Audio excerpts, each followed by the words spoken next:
Hi guys, it's Bill again, and I'm so excited because like the holidays are almost here, and so I was trying to think of something. I want to give everyone plenty of like time to figure it out, but I like making cookies at Christmas time, well, the holidays, because it starts like Thanksgiving, actually maybe Halloween I start making them. But one of my favorite all-time cookies, and I don't make them very often, and I don't know why, I guess because we all think about iced sugar cookies or spritz cookies. So I told myself, I'm going to make molasses cookies. And I think I really fell in love with them years ago because there's a company that makes these wonderful molasses cookies, probably the best I've ever had. It's really hard for me to confess, they might be better than mine, but it got me kind of thinking about it, and like things, they cost too much to buy and have shipped because they charge a lot for shipping. So I'm like, okay, it's time to get the mixer out. I'm going to show you how you make really good molasses cookies. It's not tough. So I was also thinking, because a friend of mine sent me a picture of her making cookies with her two kids, and they're just having a great time. She's like, yeah, and as a matter of fact, they were like M&M cookies, and let me tell you, they looked really good. So, and of course, you need to send me some of those so I can try them. But and I was like, so I think people, a lot of people, I get a lot of comments about it, and they really want to try, and sometimes they're not real confident in their cooking skills. And one of the things is that one of the common questions, especially in the beginning when you try and get everyone kind of started in on this, is how do I get my kids really interested? So depending on their age and how much they want to participate is, a big factor. So if you're concerned that they're not going to be able to really want to sit through the whole process, basically do like I do. I have everything pre-measured, so you go in the kitchen, get everything measured up, and you're like, okay, come on kids, so they get the fun part. Actually, this recipe, before I forget, is once we get it all mixed up, we're going to put it on a sheet of plastic, roll it up airtight, and it's got to be refrigerated for at least an hour. If you refrigerate it longer, which you can up to a couple days, just make sure you get it out ahead of time. So if you would rather that route that, they just see it coming out of the refrigerator and, getting their hands dirty with it, that's fine too. So, this is something you're going to learn. But anyway, back to my recipe. So, like always, we got wet and dry. I got my dry ingredients here. So I have 2 1/4 cups of flour, 1½ teaspoons of baking soda, 2 teaspoons of ground ginger. I have 1½ teaspoons of cinnamon, 1/4 teaspoon of ground cloves, 1/2 teaspoon of nutmeg, and 1/4 teaspoon of salt. I know that's really confusing, but as you all know, at the end of the video, I show all the amounts. Funny, I got asked about that not too long ago. One of my friends, they're like, well, I would never give away my recipes. I'm like, well, that's like part of it. Like, you can't just tell someone this is how you make stuff. I mean, if you really want people to try your stuff, you're going to give them the recipe, right? I mean, let's not be stupid. So anyway, old trick. I know you've seen this before. I've got all these dry ingredients, and I'm just going to take my chopstick, my famous chopstick. And the really cool thing, it's like when you have something you're mixing into the flour that's a different color, it really lets you know when you've done a good job of mixing. I will say, I went to the store and got a new bag of flour because I was like, to me when you're baking you need to make sure all the ingredients are really fresh, because I've had flops when I try to use older stuff. And even though the price was higher, the flour wasn't quite as good, so we're really going to have to mix it. Now I do have a sifter, which I could cheat and use, but this is going to be an experiment. Can I really make the cookies with clumpy flour or not? I think so. So that's my goal for today. So I've got all this consistent coloration here, so I know I've mixed it up well. Chopstick is wiped off. Put back save it for another recipe. And that's all I use this for. I mean, it sits in my drawer. It's literally just for mixing dry ingredients, flour, whatever. All right, so now I'm going to set that aside. So now we got the darn other stuff here, right? So I have 3/4 cup, which is 1.5 sticks of butter. Doesn't that just make it sound all better? And I've had it, it's room temperature, so now you've seen me do this before. I'm going to cream it up here a little bit.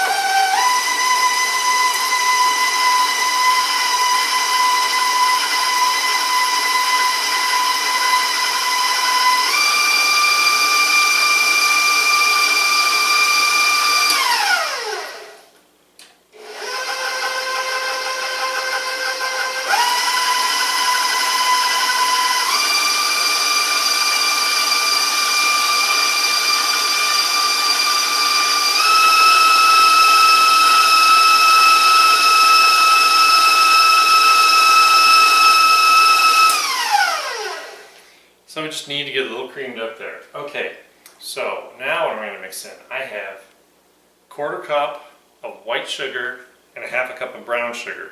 Now, I don't know if you've ever worked with brown sugar, it's kind of sticky and kind of almost wet. So we always measure that by packing it into the measuring cup. So it comes out just like this, nice little, like you're making a sandcastle. That's what we got to do. And if you notice, I put the regular sugar underneath because guess what? I don't want the brown sugar sticking in the bowl because I'm smart. Okay. So let me see if I can be smart enough to get it in here.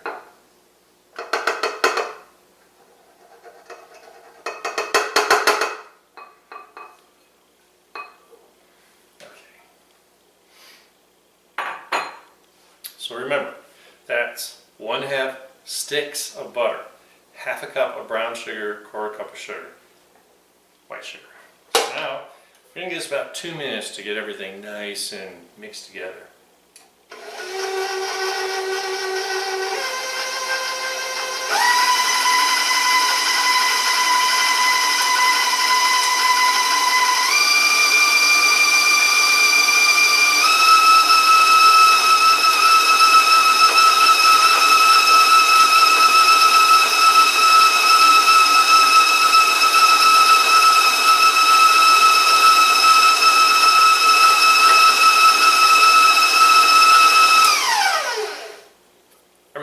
There should be Christmas music playing in the background, but that's another story. All right, so this actually mixed together pretty good. Just checking. Yeah, I've got a nice cream, good consistency. All right, so here's the thing that's probably hard to do. Molasses, okay? You want to use some good unsulfured molasses. They make different brands. This was, I think, on sale or something. That's why I bought it. And I had to buy fresh because guess what? I think I had one in there that was like, 12 years old. All right, so I need 1/4 cup. Now, so I don't know if to call this a liquid or not, but I can't use a measuring cup because really what I want to do is I want to fill a dry measuring cup instead of a liquid measuring cup. I know I always say never do, that's not how you're supposed to do it, but I also know that this does kind of funky. So the way I'm going to do it is I'm going to kind of pour it, and because I won't be able to get it all out, we're just going to fill it till it overruns a little bit, and we're just going to dump it.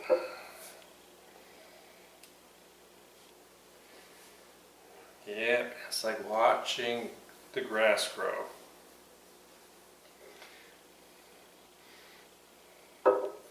Yeah, I don't know what else I'd really use this stuff for. I'm trying to remember I think so. My grandma used to make mincemeat pie, and that's what you use it. All right, so now I got a little spatula because we're just getting down to the end.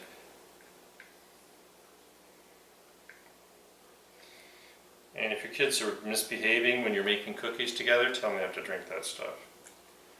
That'll shut them up.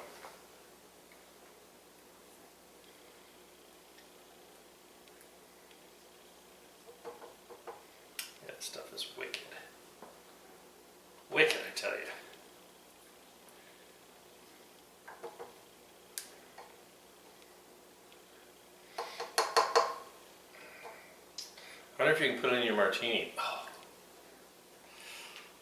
Alright, let me get rid of my mess.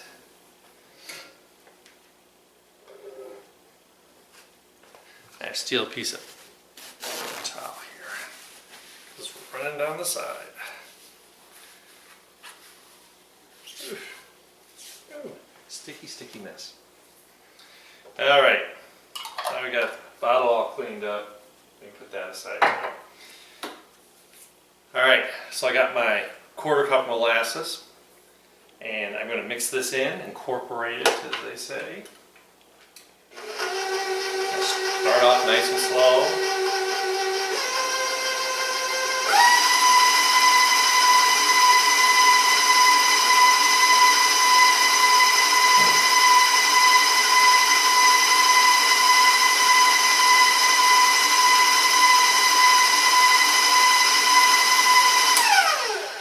Now this is actually, at this point,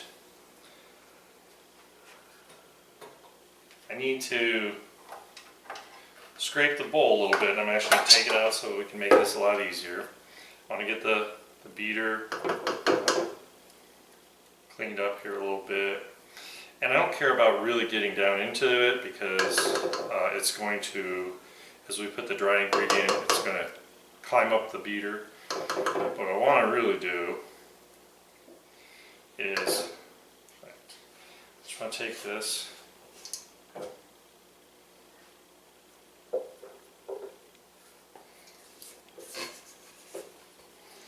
get this bowl nice and scraped down. And I could tell because the molasses wasn't mixing in real well. So, just want to make sure that everything's scraped down on the sides and on the bottom. Got to clean up the spatula.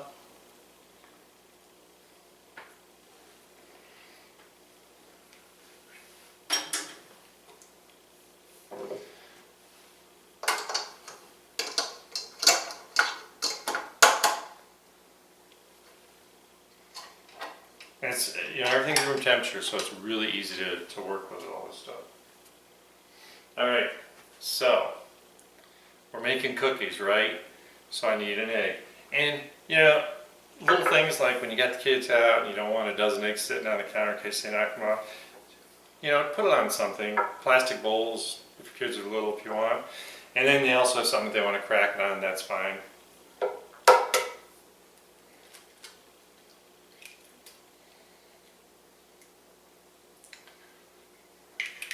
Special about throwing an egg in there.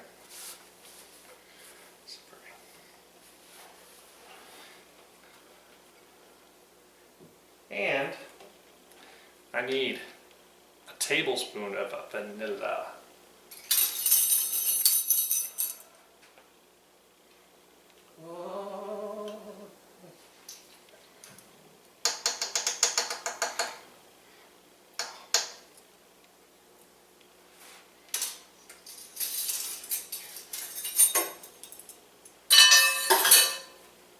Vanilla's great stuff.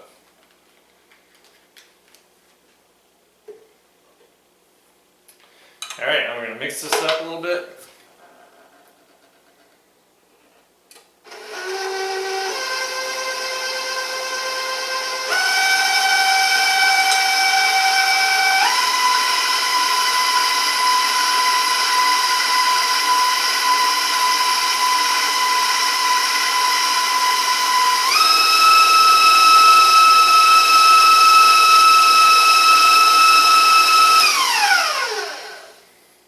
Wasn't that simple? Alright, so what do we have to do next? I've got my dry ingredients. And just drop this down a little bit. I'm probably going to put like half in, just mix it up a little bit and put the rest in. We'll see how it comes out here.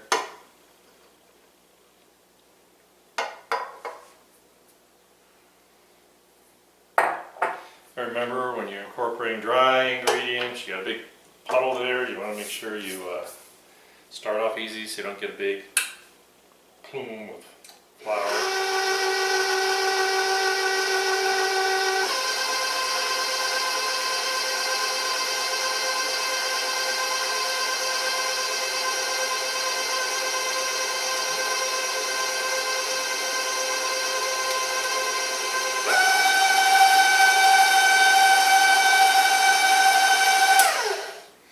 Really starting to smell good, I must tell you. It smells like grandma's house. Alright. Oops. Break it.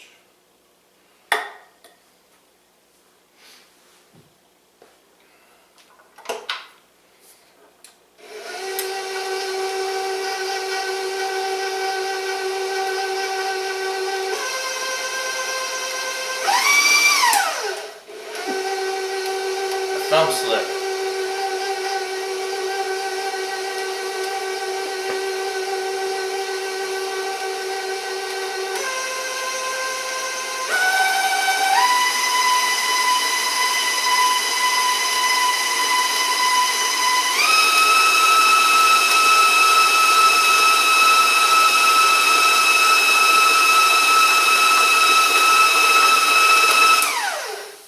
Okay.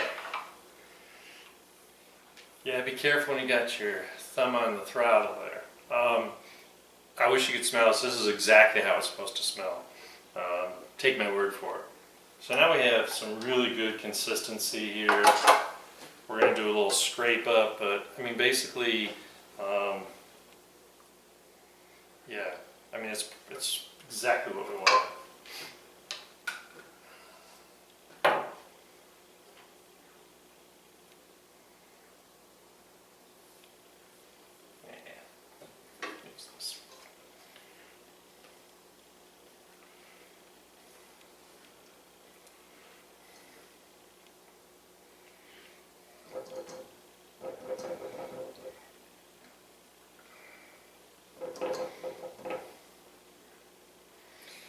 I think cookies like this also, they're less kind of fussy, you know, when you're making cutouts and icing them, you know, you overcook them a little bit and they're brown, nobody wants to eat them. Different sizes take different amounts of times in the oven. It's just, you know, you're always working the extra dough after you know, do the cutouts.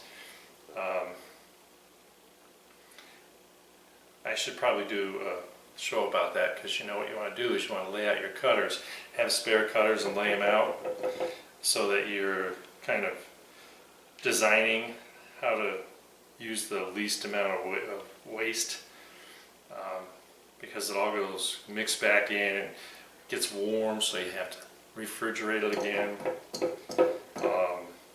I mean, it's still fun, don't get me wrong, I still do that. But I thought this would be a good change.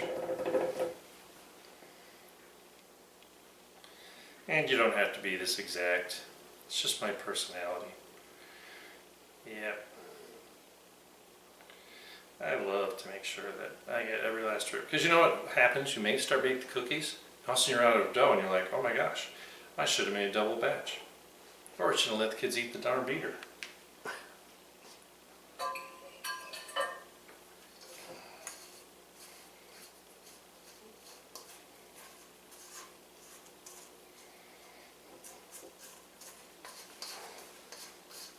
And speaking of that, lots of times when I do make cookies, I make like double, triple, quadruple batches. But it's a real mess to do. So I wanted to start you off with this. And what I want to do now, get this out of my way.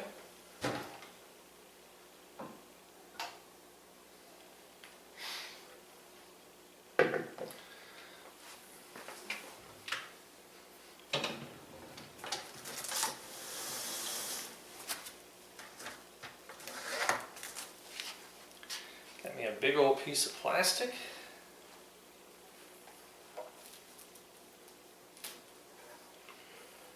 I practice that a lot.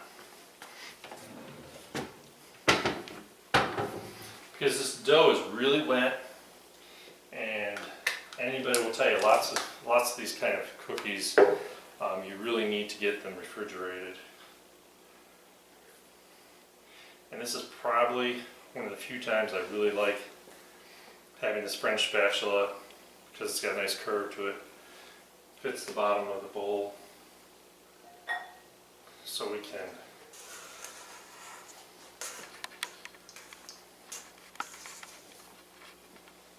not stick to that.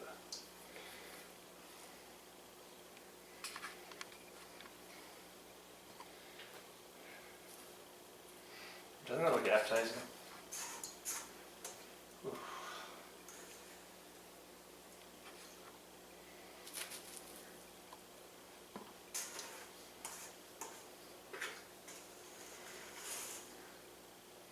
So like I said, if your kids just really want to play with the dough at the end, you could have this already done in the refrigerator.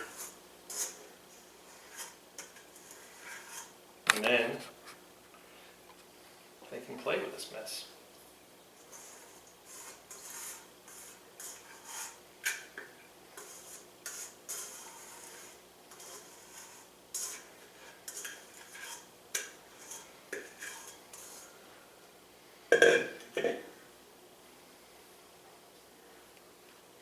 You can see it's nice and consistent, and really that's because it is such a wet dough.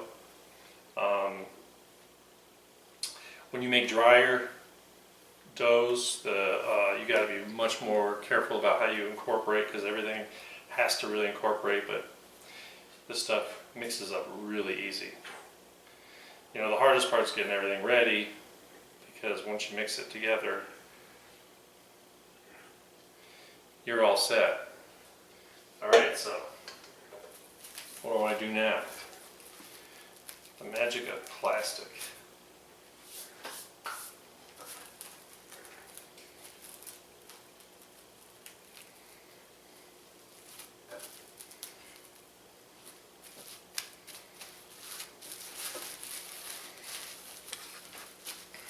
So you can see it's really soft.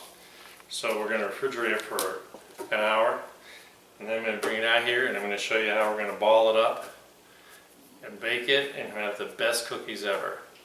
So we're going to be right back as soon as I'm ready to get this stuff together. It's going to take me like 3 hours to clean the kitchen. So, alright, see you later.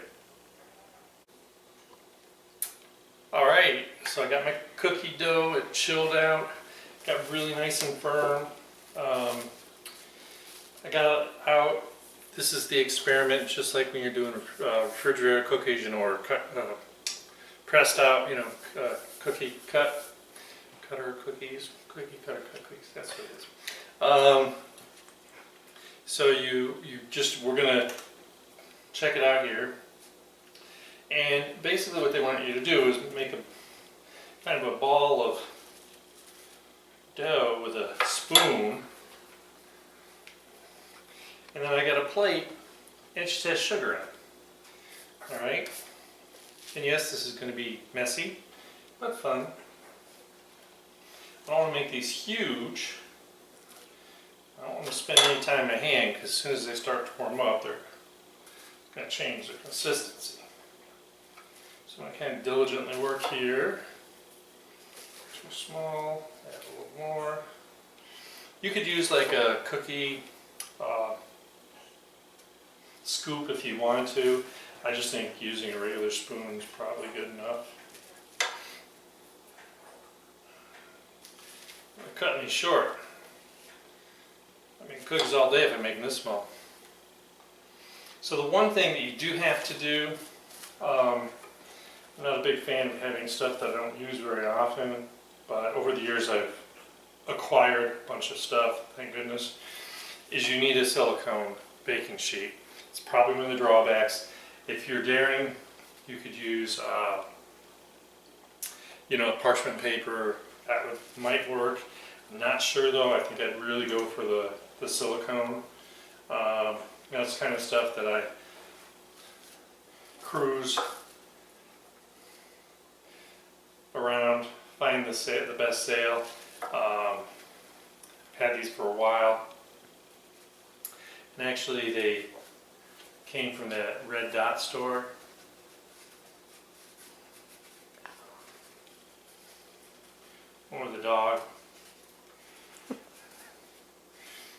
So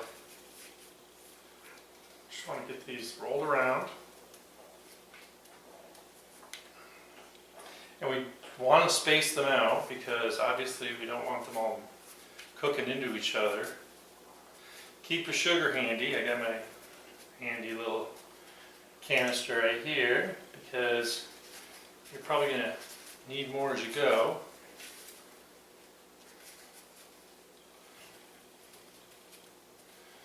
So I'm going to be daring and put 3 across, but then I'm going to space them out clear this way, so we'll see.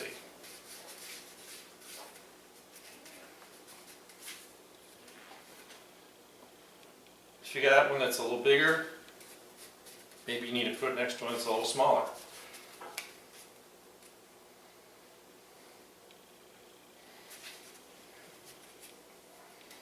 Just want to kind of give you the idea. So basically, that's all there is to it. I'm going to finish up this baking sheet, get them in the oven, and when I see you back, I'm going to have a tray of really nice fresh cookies. So 350 oven, it's already on, and we're going to see you back in about 12 minutes. Okay, so I'm waiting for the bell to go. Let me go grab these.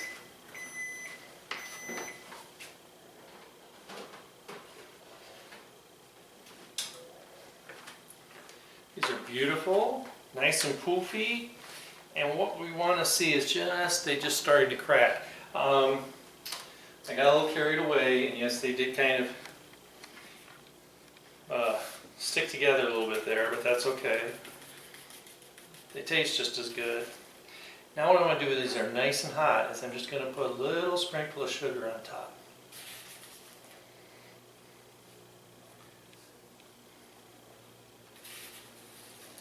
It smells so good.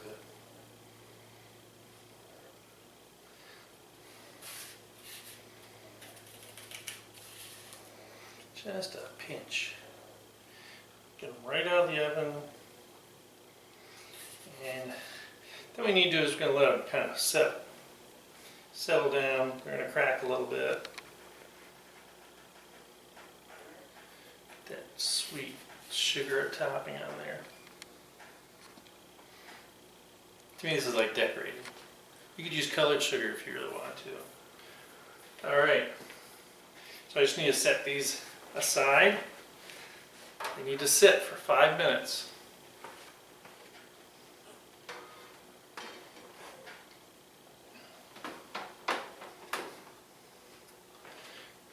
Look, so 5 minutes later, this is what you have. And we're going to see how well this works. Can't wait.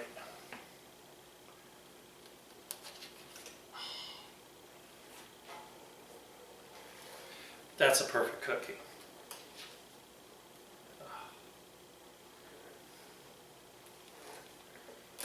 Oh. The smell.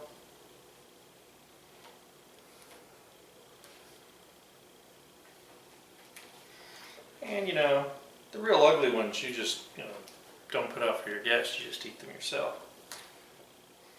So it all came out right about the right size. Like I said, this dough is a little fickle. If it starts to get really soft like it started to for me, just get it back in the fridge and let it set up again. Try not to touch it.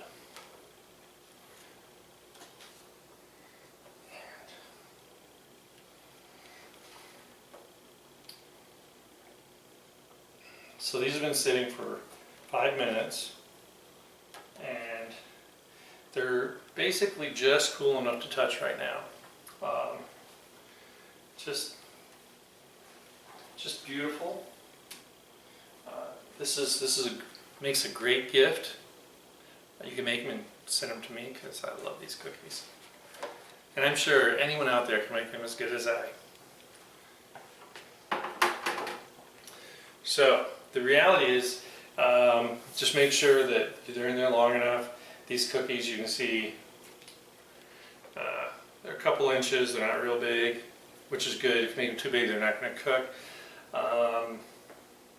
and they were really about 12-13 minutes, and that's all based on how well your oven maintains temperature and all those crazy factors, like how accurate is your oven. But they smell absolutely, just bring tears to my eyes. These look so good. We're gonna let everything cool down, stack them up. Like I said, I just like putting that little sprinkle of sugar on top. You could use some kind of color, sugar, or something if you want. You know, if you're, but I'm really excited about these cookies because I'm gonna show you one. Yeah, they're cool enough to touch. So just what we want. It's just really nice and gooey inside. Not overcooked, nice and crusted on the outside, but the inside is just so, oh, I mean, you can just see that. That's a moist cookie.